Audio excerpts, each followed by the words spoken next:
بسم الله الرحمن الرحيم الحمد لله رب العالمين الصلاة والسلام على سيدنا المرسلين وعلى آله وصحبه أجمعين. Today I want to just give you a few tips on how to avoid mid-Ramadan burnout. Alhamdulillah, we are, today's the 8th fast and Ramadan is really speeding by very quickly. In the next sort of few days, most people start to feel a slump in their motivation, slump in their effort and their energy.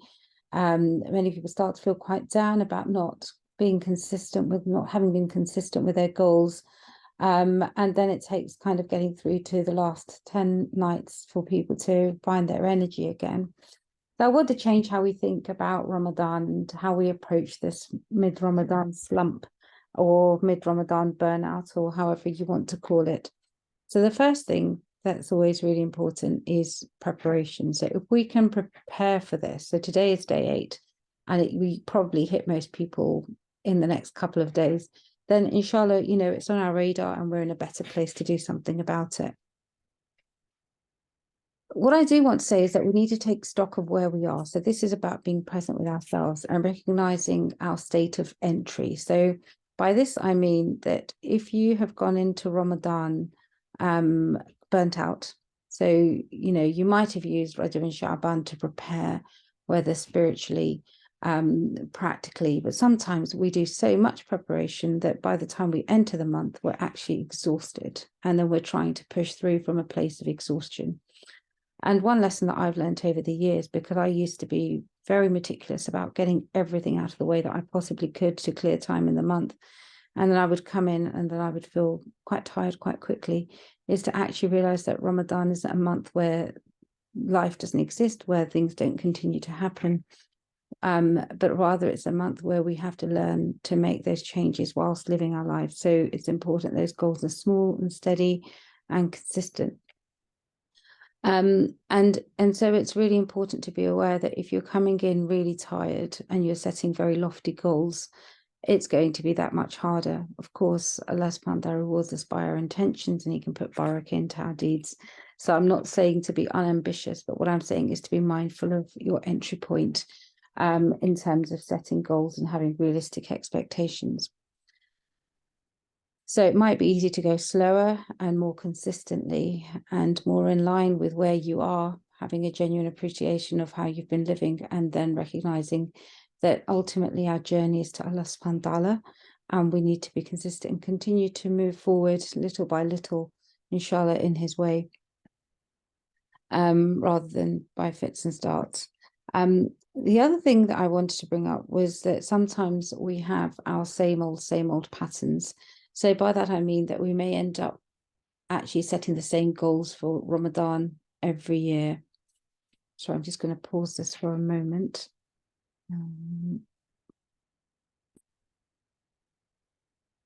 So by the same old, what I mean is that we end up possibly setting the same goals each year. Okay, inshallah, I want to make of the Quran. I want to be, give a certain amount in charity. I want to maybe, improve my salah.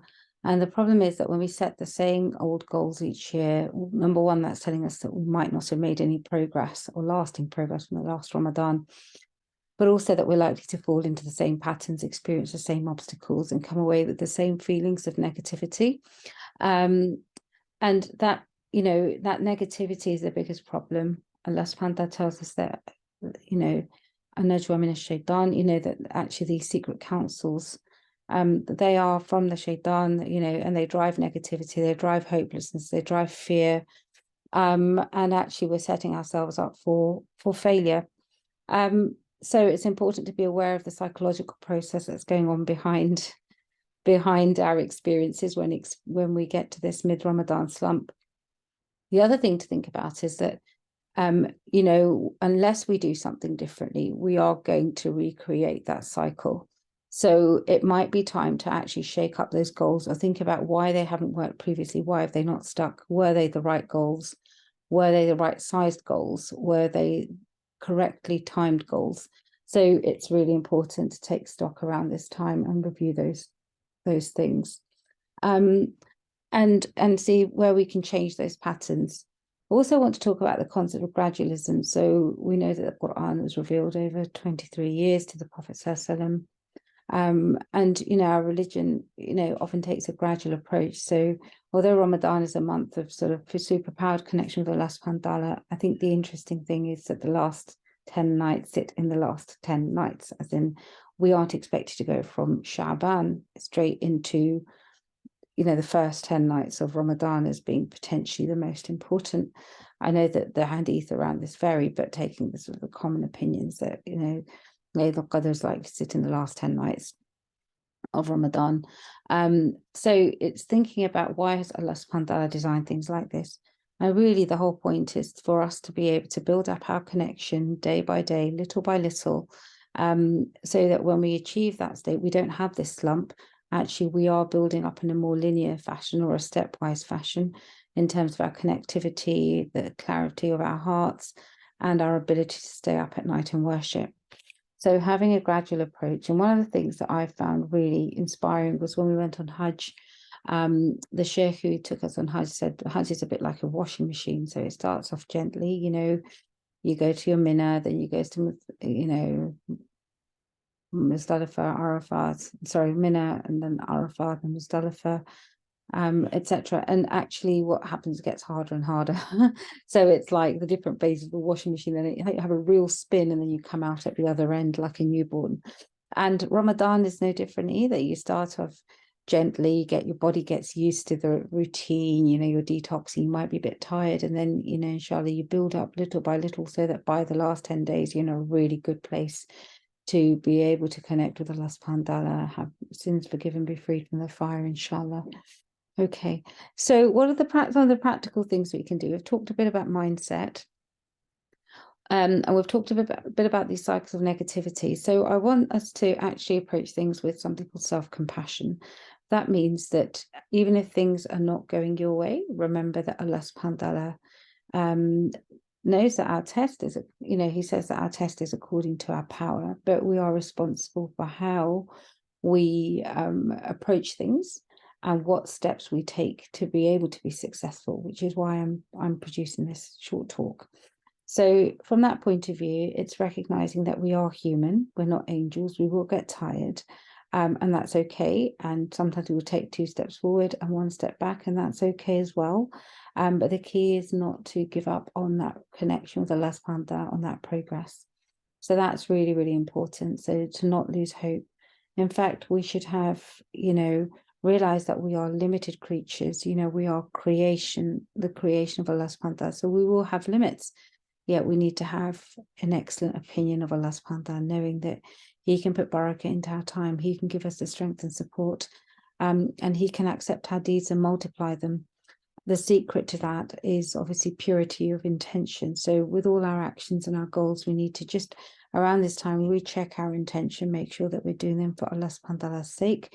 And you can attach multiple intentions to the same action. So say, for example, you decide to invite your family around for iftar. Well, you could have the reward of breaking somebody's fast. You could have the reward of connecting ties of kinship. You could have the reward of honoring your parents. You could have the reward of smiling. You could have the reward of cooking a bit extra and sharing it with your neighbors at the same time. So my point is that, you don't need a lot of deeds. What you need is sincere deeds with solid intention. And also, forgiving yourself if things are not perfect, knowing that Allah subhanahu wa ta'ala is al-Ghaffar, He's the oft forgiving. The other thing is, if you are starting to sort of slack a bit, think about simplification. So as I've said, you could set multiple intentions, but also really small things that we overlook, but that are so big, like simply greeting somebody with a smile, simply being kind to people, minding our character. And I think a lot of focus is often put on doing, but actually Allah subhanahu wa ta'ala didn't ask us to be just doers. He has said that, we're rewarded according to, belief and action. However, it's not action without belief. So we're not meant to be on autopilot. It is also about a state of being. So being aware of Allah subhanahu wa ta'ala, being aware of ourselves, being aware of our character, aware of our interactions, aware of our feelings and our responses, aware of how we feel about halal and haram, aware of what our senses are receiving. So actually that state of presence is probably what's missing in this day and age, because we often set goals. Well, I'm going to read Quran and I'm going to host this many iftars and I'm going to, do this for the mosque. But we stop connecting with ourselves. And in that process, although we're doing good actions and we might have set the good intention, but we might have lost ourselves in that action. And for us to know Allah subhanahu wa ta'ala, we need to know ourselves first. So I would say we need to move from some extent, especially we're starting to slack from the doing to the being and being present. And I would say the other aspect of this is, of course, the Prophet said that the best of you is the one with the best character. So I think that is such a great thing to work on, and it's not an easy thing, but it's not a lot about doing, it's about being and refining and to perfect our character. And also doing and doing and doing drives burnout, especially when we sort of lose or forget our intention or forget the state of being. So it's about recalibrating some of this. I'm not saying don't do good actions, but I'm saying perhaps identify the ones that you really want to do. And spend some time in contemplation, reflection, and sitting with yourself. The other thing that drives burnout is when we face a lot of resistance. So that resistance, often we think of it in terms of work. Well, I've got to do work and go to work, and I've got to deal with people who don't really understand Ramadan, or I've got to push through and I've got to do this. But the other, and I've talked before about perhaps taking time off work or workplace adjustments, etc. But the other place we can sometimes find resistance is in accepting where Allah subhanahu wa ta'ala has placed us in our lives and the calling that he's given us. That can be as simple as the demands of the family and thinking, well, when I was single or I was younger, I was able to do this much worship.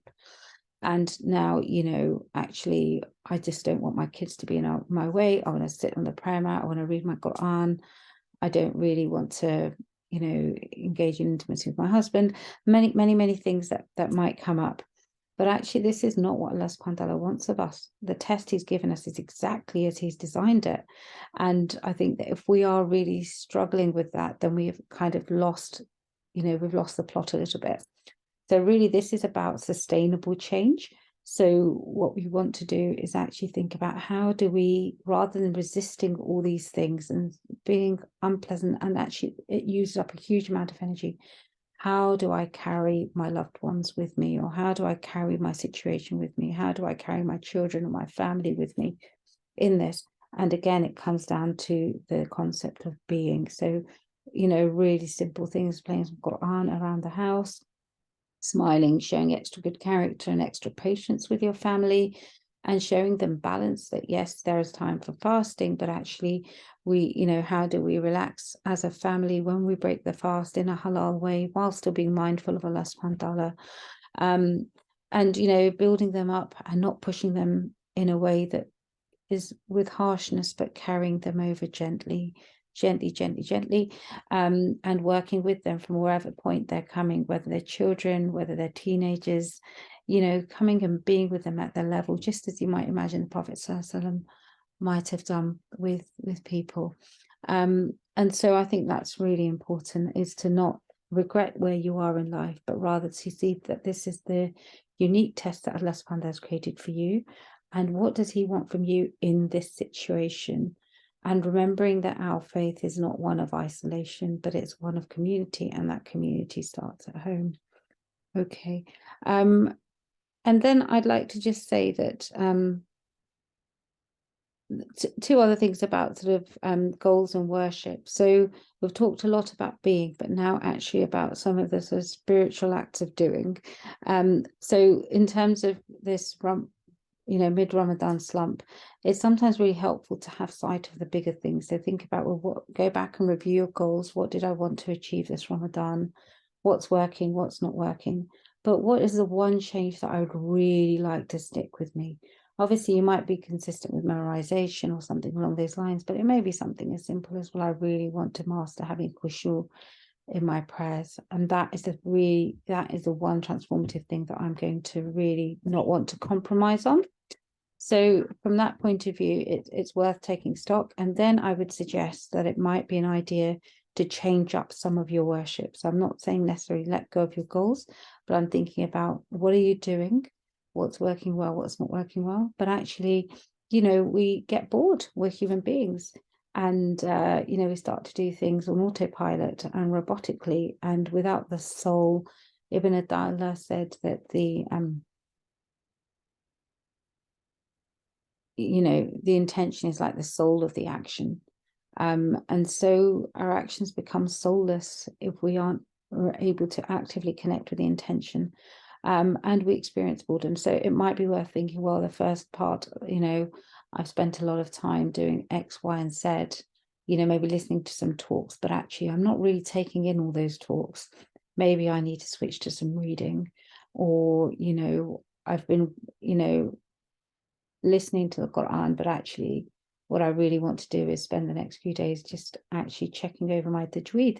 So it might be worth kind of refreshing some of those goals, or thinking, well, I've, been to visit family, but actually what I'd really like to do is connect with the community, so see where I can help people. So reach out to some sick people, or go to a community iftar, or give something in sadaqah.